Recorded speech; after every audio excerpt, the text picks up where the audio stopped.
Habari bosi, niko na mpango mzuri wa kumtesa Nizat. Wewe, si nimekuambia ubaki nje moja nisikia? Niko na mpango mzuri sana.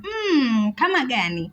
Nizat atapitia ile bridge pale, atatembea aste na maringo mwenyewe. Alafu punde si punde ataanguka ghafla bin Sadifa, vikapu vyenye vitu vya hatari vitamwangukia. Atachukua karai ili kujikinga vitu hizo hatari. Kumbe hata ujue kuna mtego juu ya mtego. Mama yangu, jiwe ndo hilo. Atakimbia na kukimbia, kukimbia na kukimbia.